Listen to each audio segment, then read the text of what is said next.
Special report में एक बार फिर से आपका स्वागत है। एनआईए अफसर तंजील अहमद की हत्या का राज खुल चुका है और हत्या की वजह सुनकर आप चौंक जरूर जाएंगे। हत्या के पीछे रिश्तेदारी है, हत्या के पीछे रंजिश है, हत्या के पीछे प्रॉपर्टी है और एक शक है।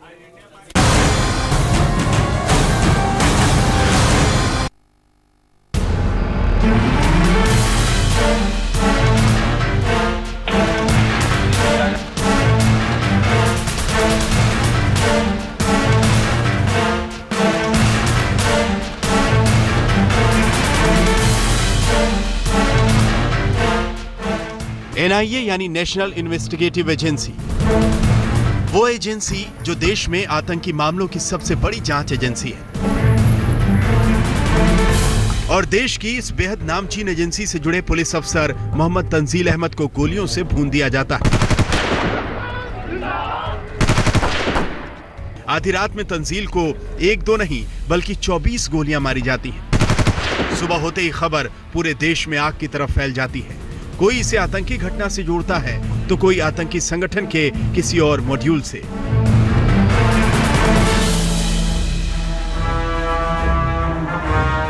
क्योंकि एनआईए का यह अफसर एक बेहद ही खुफिया मिशन पर था, लेकिन तंजील के मर्डर का सबसे बड़ा खुलासा आज हम करने जा रहे हैं।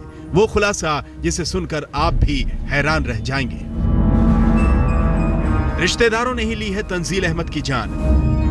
प्रॉपर्टी और पैसा बना तंजील के कत्ल की वजह। आरोपी कातिलों के तंजील पर संगीन इल्जाम। 50 पैसे पर भी देते थे जान। रिश्तेदारों की प्रॉपर्टी हड़पने का इल्जाम। रिश्तेदारों पर पुलिसिया रौब झाड़ने का इल्जाम। लेकिन तंजील के मर्डर का प्लान किसने और कैसे बनाया, उसका खुलासा करने से पहले आपको कुछ चेहरे और नाम बताते हैं। ये है रेयान और ये है जैनी उर्फ जुनैद। मुनीर इस वक्त मोस्ट वांटेड है और पुलिस चप्पे चप्पे पर उसकी तलाश कर रही है। और बताते हैं उस रात का सच जब तंजील को 24 गोलियों से भून दिया गया।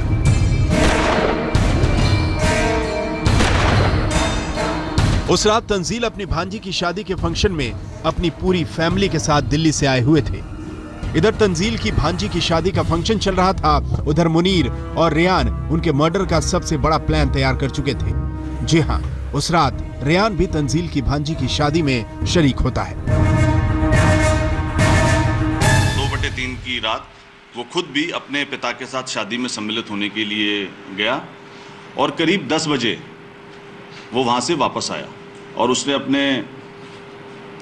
अपने पिताजी को घर पे छोड़ा और वहाँ से वो मोटरसाइकिल लेकर अपने दोस्त जैनी के साथ बस स्टैंड के पास गया, जहाँ पर उन्होंने गुटखा खरीदा और वो इधर उधर उस मोटरसाइकिल से घूम रहे थे।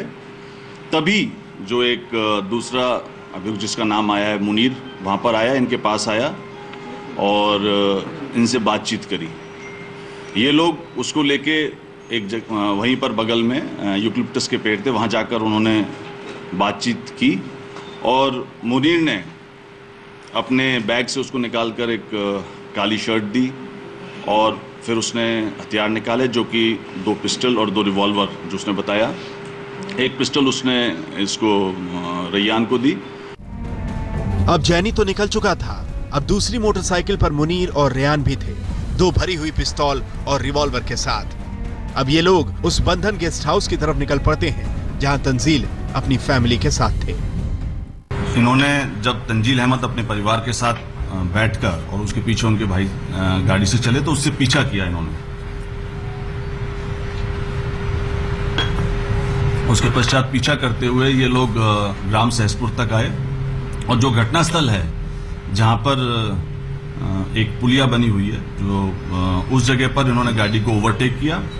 ओवरटेक करके पीछे से आके मुनीर ने इंस्पेक्टर तंजील अहमद को गोलियां मारी, ताबड़तोड़ गोलियां मारी और उसके बाद ये लोग कस्बे की तरफ चले गए, जहां पर इनको पुराना अपना साथी जैनी भी मिला और उसके बाद मुनीर अपने घर पे चला गया और ये जैनी और रेयान उसके घर पे चले गए। मुनीर और रेयान ने इस तरह से एनआईए के अफसर का मर्डर कर दिया।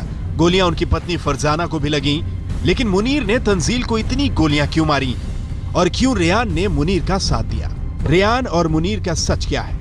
पुलिस इसकी भी तफ्तीश कर रही है और तफ्तीश का एक सिरा 91 लाख रुपए की एक लूट तक पहुंचता है तो दूसरा सिरा दिल्ली के बटला हाउस में एक प्रॉपर्टी तक भी। खुलासा अभी बाकी है।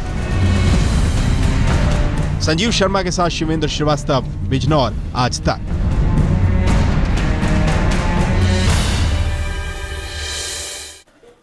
एनआईए अफसर तंजील अहमद की हत्या के पीछे दो किरदार हैं, एक रेयान और दूसरा मुनीर। आखिर रेयान और मुनीर, इन दोनों का सच क्या है? रेयान और मुनीर दोनों ने मिलकर तंजील अहमद की हत्या की है। हत्या के पीछे एक बैंक डकैती के 91 लाख रुपए हैं और है रिश्तेदारी का शक।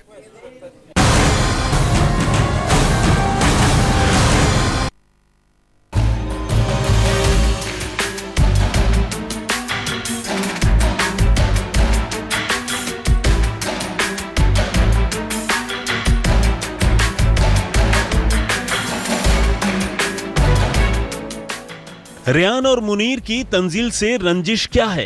क्यों मुनीर ने तंजील पर इतनी गोलियां बरसाई?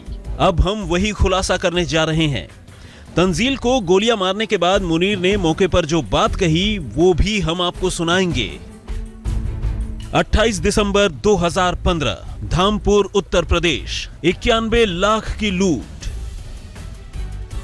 बैंक की एक कैश वैन से 91 लाख रुपए की लूट होती है। इस लूट में मुनीर का नाम आता है। अब आप सोच रहे होंगे कि तंजील की हत्या से इस लूट का क्या कनेक्शन? तो सच हम आपको बताते हैं। मुनीर सहसपुर का है और तंजील का ताल्लुक भी सहसपुर से ही था। ऐसे में तंजील भी मुनीर का पूरा सच जान चुके थे। मुनीर को यह अंदेशा था कि उसकी मुखबिरी हो सकती है। मुनीर का नाम पहले धामपुर के अंदर 28 दिसंबर को एक 91 लाख की लूट हुई थी। उस लूट में इसका नाम आया था, इसके एक साथी का नाम आया था और ये पता चला था कि सहसपुर के कुछ लोग हैं। हम आपको बताएं कि मुनीर क्यों अपनी मुखबिरी को लेकर तंजील से डरने लगा और ये तंजीम कौन है। उससे पहले आपको ये भी बता दें कि कैसे पुलिस का शक उस वक्त यकीन में बदला कि मुनीर ने ही तंजील का मर्डर किया। अब इसका खुलासा सुनिए। कि फॉरेंसिक की टीम जो आई थी यहाँ पर घटना के दिन, तो जो धामपुर की घटना के अंदर 9mm का प्रयोग हुआ था, उसके अंदर जो कारतूस मिले थे और जो खोखे मिले थे और जो इस घटना के खोखे मिले थे, उन दोनों को जब हम लोगों ने लखनऊ फॉरेंसिक लैब में जांच के लिए भेजा गया तो दोनों के खोखे 9mm के सेम पाए गए। पुलिस इस सवाल का जवाब भी तलाश रही थी कि जब मुनीर और तंजील की कभी मुलाकात नहीं हुई तो फिर किसने उसके कानों में ये बात पहुंचाई कि तंजील उसकी मुखबिरी करवा रहे हैं, उस पर नजर रखवा रहे हैं। तो उसमें नाम आता है तंजीम का। बिजनौर पुलिस ने ये 3-4 लड़कों से पूछताछ की थी। उसके अगले ही दिन ये लोग सब दिल्ली गए थे और दिल्ली में मुनीर के कमरे पर गए थे। इनमें से तंजीम तो वो लड़का है जिसने अपनी आइडेंटिटी पर फर्जी तरीके से ओखला एरिया में बाटला हाउस के पास में मुनीर को कमरा दिलवाया था। तो ये सब लोग गए वहाँ पर और इन्होंने कहा कि बिजनौर पुलिस तुम्हें भी तलाश कर रही है और हमारा नाम भी आया है। और इन्होंने ही अंदेशा प्रकट किया था कि हो सकता है कि तंजील अहमद साहब जो इंस्पेक्टर साहब थे उन्होंने मुखबिरी की हो। मुनीर का सच तो आपने जान लिया। अब रेयान क्यों मुनीर के साथ मर्डर प्लान में शामिल हुआ उसका भी सच सुनिए। सर हमारी फैमिली की बेइज्जती करते रहते थे। क्यों करते थे? जी सर बस मतलब बुआ जी को भी सर उन्होंने जेल वेल को भिजवा दिया था और सर मोबाइल चोरी का आरोप लगाया था, जिससे मेरे दादा जो है उनको मतलब रो रहे थे मेरे सामने, तो बस दिल पे लगी हुई थी बात। सिर्फ इतना ही नहीं, रेयान तंजील से दुश्मनी का एक खुलासा करता है जो दिल्ली में ओखला इलाके के बटला हाउस तक पहुंचता है। हमारा नहीं था, वो हमारे चाचा का था, उससे हमारा कोई लेना देना नहीं था। चाचा ने अपनी दुकान बेची थी, तंजील भाई की वो दुकान थी जो चाचा ने खरीदी थी, और अपने मतलब अब उसके बदले में अपना घर दे दिया था। कहाँ पे दुकान थी वो? किस दुकान बटला हाउस ओखला में, प्रसाद कॉम्प्लेक्स। कितने में बेची थी वो? सर दुकान की कीमत का नहीं पता, बहरहाल जो है ना सर, दुकान जो है वो सस्ती थी और घर महंगा था, तो सर उन्होंने फ़ायदे में तंजील भाई ने सर मतलब वो महंगा घर था चाचा का जो था वो सर लेके सस्ते में, और दुकान सर। तंजील अहमद रेयान के चाचा के बहनोई थे। रेयान की बुआ और फूफा का दिल्ली के रंजीत नगर में पड़ोसी से झगड़ा हो गया था। पुलिस में मुकदमा दर्ज होने के बाद उन्होंने तंजील से मदद मांगी। तंजील अहमद ने मदद नहीं की, जिसकी वजह से बुआ और फूफा 2 दिन तक जेल में रहे। ओखला में रेयान के चाचा का 4 मंजिला मकान तंजील अहमद ने लिया। मकान के बदले एक दुकान दिया।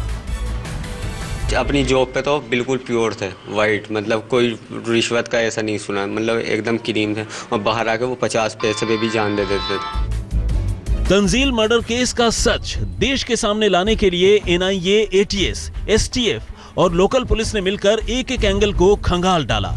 अब पुलिस जो कह रही है क्या वही सच है? इंतजार मुनीर की गिरफ्तारी का भी है। शिवेंद्र श्रीवास्तव, बिजनौर, आज तक।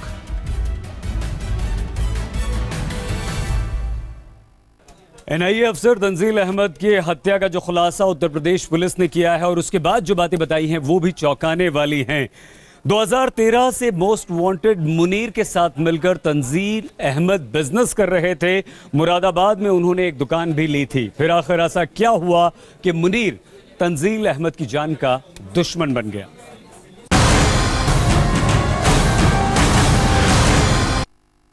मुनीर के फादर ने एक चीज़ और बताई थी कि करीब 6 महीने पहले तंजील अहमद साहब उनसे मुरादाबाद में उनकी दुकान पे मिले थे, और इन्होंने ये कहा था कि मेरा बेटा मुझसे 10 लाख रुपए लेके गया है और वो प्रॉपर्टी डीलिंग का काम कर रहा है। तो इन्होंने कहा था कि तुम चिंता मत करो, हम साथ मिलकर कुछ दुकानें हमने खरीदी। ये उसी के उसके पिता का स्टेटमेंट है। पुलिस को साल 2013 से मुनीर की तलाश है, लेकिन कहा यह भी जा रहा है कि तंजील लगातार मुनीर के संपर्क में थे। मुनीर के साथ मिलकर तंजील ने मुरादाबाद में दुकान भी खरीदी। मुनीर को शक था कि कहीं तंजील उसे पकड़वा न दें। हम आपको बता दें कि अलीगढ़ मुस्लिम यूनिवर्सिटी के हॉस्टल में अवैध रूप से रहने के मामले में भी मुनीर पर पहला केस दर्ज हुआ था। संजीव शर्मा के साथ शिवेंद्र श्रीवास्तव, बिजनौर, आज तक।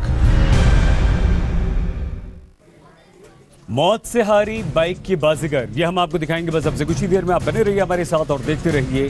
देश की जानी मानी बाइकर वीनू पालीवाल की एक सड़क हादसे में मौत हो गई है। वीनू मध्य प्रदेश के विदिशा में बाइक से जा रही थी, बाइक स्लिप हुई और उसके बाद वो जिंदगी की जंग हार गई।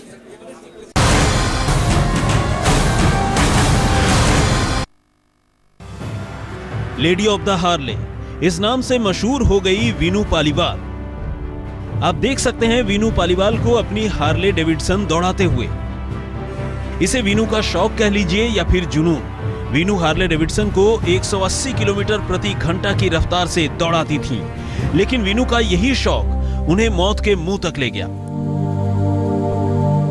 जी हां, अपनी हार्ले डेविडसन पर देश देखने निकली वीनू पालीवाल की सड़क हादसे में मौत हो गई। मध्य प्रदेश के विदिशा के पास ग्यासपुर इलाके में बाइक स्लिप होने की वजह से वीनू की मौत हो गई। अब वीनू के घर में मातम है। बाइकिंग का बहुत शौक था, हमेशा फोन करती थी मैं यहाँ जा रही हूँ, वहाँ जा रही हूँ। कभी अप्रूव नहीं करा, किसी ने अप्रूव नहीं करा, मैंने तो नहीं करा। हमेशा बोलती थी मैं मम्मा रात को मत चलाना, मत चला। जयपुर की रहने वाली वीनू 24 मार्च को अपने दोस्तों के साथ हार्ले डेविडसन बाइक से देश भ्रमण करने निकली थी और विदिशा के पास सड़क हादसे में उनकी मौत हो गई। हम आपको बता दें कि वीनू को 2016 में यानी इसी साल लेडी ऑफ हार्ले चुना गया था। वीनू ने अपनी हार्ले डेविडसन बाइक का नाम हॉग रानी रखा था। 2016 में वो हॉग की 5 राइडिंग पूरी करने वाली थी। अखिलेश श्रीवास्तव, विदिशा, आज तक। स्पेशल रिपोर्ट में फिलहाल के लिए इतना ही। आप कीजिए बस थोड़ा सा इंतजार, अब से कुछ ही देर में खबरदार लेकर आपके साथ होंगी श्वेता सिंह। बने रहिए हमारे साथ, देखते रहिए आज तक।